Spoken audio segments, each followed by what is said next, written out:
कृष्णा। भगवत गीता 10वां अध्याय जो है विभूति योग, यहाँ पे आखिरी 3 श्लोक जो 40 श्लोक 41 और 42 श्लोक जो आखिरी 3 श्लोक जो विभूति योग भगवान की अलग अलग विभूतियाँ अर्थात उनके अलग अलग ऐश्वर्य। तो यहाँ पे भगवान आखिरी 3 श्लोक में ये पूर्ण जो 10वां अध्याय कंक्लूड कर रहे हैं। तो भगवान 40वें श्लोक में यहाँ कह रहे हैं कि ये सारे जो विभूतियाँ मैंने अब तक बताए कि जैसे बड़े बड़े देवता जो ब्रह्मा जी वो भी मैं हूँ, शिव जी वो भी मैं हूँ, जो नारद मुनि हूँ वो भी मैं हूँ, प्रहलाद जैसे भक्त वो भी मैं हूँ, जो अचल जैसे पर्वतों में मैं मेरू हूँ और हिमालय हो, नदियों में मैं गंगा हो, और जो मनुष्य में मैं राजा हूँ, मैं जो अलग अलग शस्त्र रहता है उसमें मैं वज्र हूँ, जो हाथियों में मैं ऐरावत हूँ। तो ये सारे जो विभूतियाँ हैं और सारे विजय जो है वो भी मैं हूँ। तो अगर कोई छल करता है तो छलियों में भी बेस्ट ऑफ द बेस्ट छलिया हूँ मैं, नीतियों में मैं शुक्राचार्य हूँ, और ऐसे गुरु में सर्वश्रेष्ठ बृहस्पति भी मैं हूँ। तो हमें जो अलग अलग विभूतियाँ भगवान ने अब तक बताए, जो अभी 40वां श्लोक में भगवान कह रहे हैं कि हे अर्जुन ये 100 विभूतियाँ अभी बताए वो सिर्फ क्या है, अंश मात्र है। जैसे एक अग्नि है, उसका स्पार्कल जो है वो ठिनगी जो है वो अब तक मैंने बताई है, और ये सारे अंश जो है ये इतने, इसलिए हमें शास्त्र में जो समझता है कि जैसे अनंत शेष नाग जो पृथ्वी ये उनके जो माथे पे वो धारण करते हैं, ऐसे अनंत शेष नाग अनंत उनके शेष से, अनंत मुखों से, अनंत जन्म से जो भगवान के गुणगान विभूतियाँ बोल रहे हैं उनका कभी अंत नहीं होता है। तो इसलिए भगवान को जानना, उनकी विभूतियाँ जानना ये बहुत ही दुष्कर है। तो इसलिए भगवान को अगर जानना है तो भगवान से ही हमें जानना चाहिए। और भगवान ने अभी तक जितनी विभूतियाँ बताई है वो मात्र जो है अंश रूप में है। तो ये भगवान यहाँ पे अर्जुन को कह रहे हैं कि ये सारा अंश जो मेरी विभूतियाँ का है, बस उसमें से भी एक अंश जो है वो काफ़ी है ये ब्रह्मांड का सृष्टि सृजन जो पालन और संहार करने के लिए। इसलिए भगवान जो स्वयं इसमें प्रवेश करते विराट रूप में, जो गर्भधाक्षी विष्णु है, और जो परमात्मा रूप में हर जो चल अचल ये सृष्टि के हर अंश में तो यहाँ पे प्रवेश करते, तभी ये सारी सृष्टि चलायमान होती है। इसलिए ब्रह्म संहिता में भी वर्णन आता है, अंडांतरस्थ परमाणु चयांतरस्थम गोविंदमादि पुरुषम तमहम भजामि। और भगवान यहाँ कह रहे हैं कि सारे ये ब्रह्मांड में जैसे हम एक मनुष्य योनि समझ सकते, पृथ्वी ये ब्रह्मांड इतना समझ सकते, लेकिन शास्त्रों में जो वर्णन आता है कि 7 ऊपर के लोग भू भुवर जो है जन तप मह और सत्व सत्त लोक है, और नीचे जो है वितल रतल पाताल रसातल महातल और ये नरक। तो ये सारे 7 नीचे 7 ऊपर और बीच में जो हमारी पृथ्वी है, तो इसमें सर्वश्रेष्ठ जो ब्रह्मा जी से लेके साधारण चींटी उनका जो सृजन भी भगवान कहते हैं, उनको शरीर भी भगवान ही प्रदान करते हैं, और उसमें जीवात्मा जो भगवान का बीज है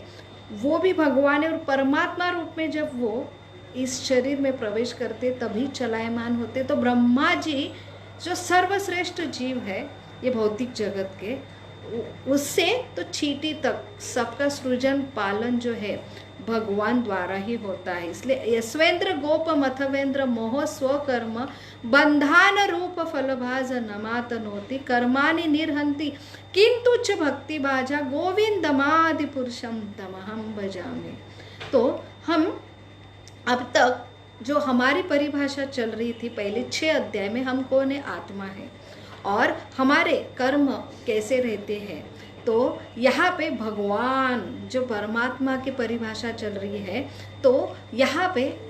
हमें समझ में आता है कि हम एक अंश है भगवान के, हम जो है सेवक है और भगवान जो है सेव्य है। तो इसलिए हम सर्व जो चीज़ है, हमें ऐसा अगर कोई छोटी सी भी डिग्री लेना है, कोई ऐश्वर्य प्राप्त करना है, तो हमें ऑथराइज जो यूनिवर्सिटी में एडमिशन लेना पड़ता है उनका ही सिलेबस फॉलो करेंगे, तभी हमें वो डिग्री प्राप्त होंगी।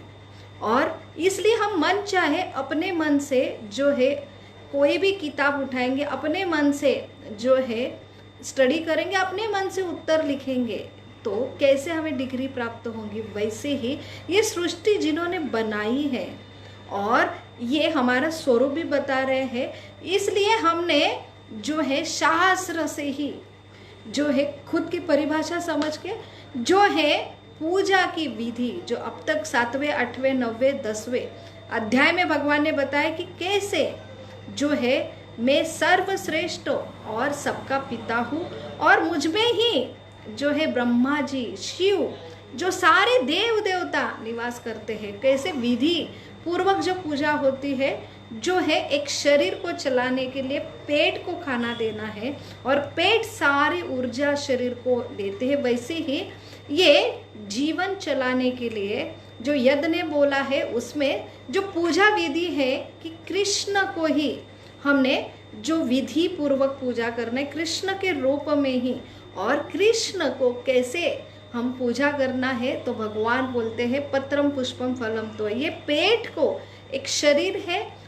ये सारी सृष्टि चाहे भौतिक जगत हो आध्यात्मिक जगत हो, तो ये जो है चलायमान होने के लिए सर्वश्रेष्ठ पूजा विधि है, जो है पेट को खिलाना, जो है भगवान पेट का प्रतीक है। तो भगवान को अगर हम पूजा करते हैं, और कैसे पूजा करते हैं, भगवान ने बोला बस पत्र पुष्प फलम तो है, लेकिन प्रेम से, जो प्रेम ये बहुत ही जरूरी है, विधि पूर्वक पूजा बताइए। इसलिए हम देखते हैं समाज में इतने सारे धर्म है, मनोकल्पिक धर्म है, और मनोकल्पिक अलग अलग पूजा विधि बताए हैं, लेकिन अहंकार मूढ़ आत्मा, ये हर एक जो जीव है अपना स्वतंत्र अस्तित्व, जो उसकी वही एक शुरुआत हुई और उससे ये भौतिक जगत में आया, और इतने गोते खाने के बाद भी अपने स्वतंत्र पूजा विधि करते हैं। एक तो नास्तिक है, भगवान को मानते ही नहीं, सब भगवान के ऊपर निर्भर है लेकिन भगवान को मानेंगे नहीं, और जो मानते हैं वो अपने मन गढ़ंत पूजा करते हैं। जन्माष्टमी आ रहे, हम घरों घरों में जो पूजा विधि बताई है कि एक सिंपल, जो आज कलयुग है तो हम बड़े बड़े तप यज्ञ दान नहीं कर सकते हैं, तो सिंपल जो है भगवान कृष्ण के लिए आप जो है हमें सैक्रिफाइस करना जो है हमारा यज्ञ है, जो सैक्रिफाइस हमने करना चाहिए वो यज्ञ रूपी जो है भगवान का जो प्राकट्य है, जन्मदिन मनाने के लिए हमने अपना कुछ तो कंट्रीब्यूशन देना चाहिए। हम भगवान के लिए कुछ सैक्रिफाइस करेंगे, जैसे एक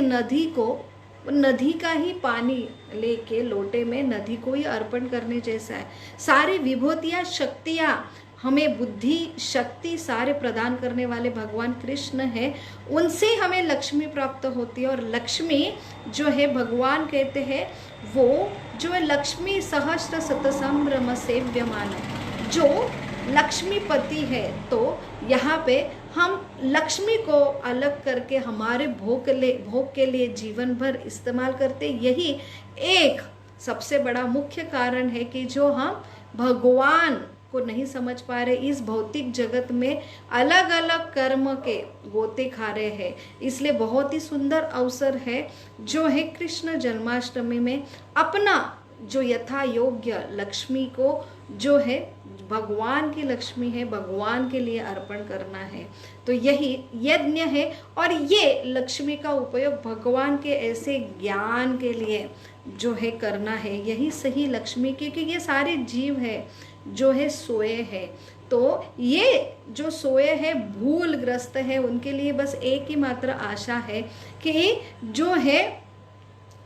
यथारूप अपनी अपनी यथाशक्ति से जो है अज्ञात सुकृति, जो पुण्य हम अपनी मर्जी से अपने मन मानक ढंग से हम किसी की मदद करते हैं, उससे हम स्वर्ग तक ही जाते हैं। लेकिन सबसे जरूरी अज्ञात सुकृति न कहना प्रकार है कि कोई भी जीव अगर भगवान की सेवा करता है तो वही एक सर्वश्रेष्ठ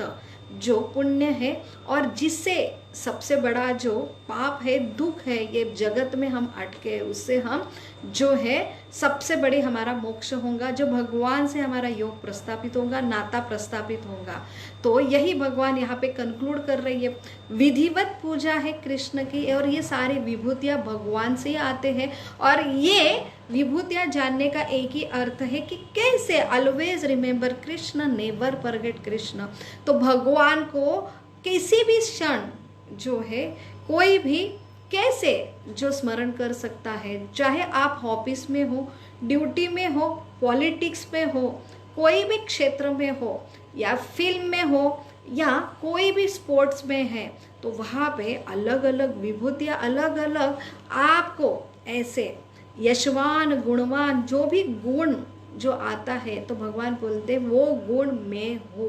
तो ये सारे गुण के प्रति हमारा स्वाभाविक अट्रैक्शन होता है, और ये विभूति योग जानने के बाद ये हम आसानी से भगवान को स्मरण करते। ये जो यश है, ये सारा ऐश्वर्य है, जहाँ कोई हम देखते हैं, हम उनसे आकर्षित होते हैं, उसमें हमने भगवान कृष्ण को कैसे देखना कि ये सारा शक्तियाँ है ये कृष्ण से आती है। और इसलिए कोई भी भगवान, इसलिए हम जिस स्थिति में हैं, जो कर्म में हैं, तो जो हमारा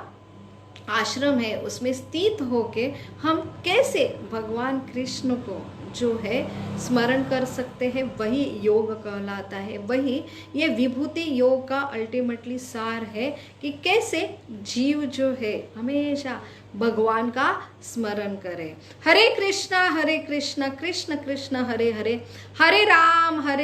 राम राम हरे हरे। बहुत बहुत धन्यवाद। हमारा जो विभूति योग है 10वां अध्याय यहाँ पे हम कंक्लूड करते हैं, और कल से हम 11वां अध्याय जो विश्व रूप दर्शन हम प्रारंभ करेंगे। हरे कृष्णा।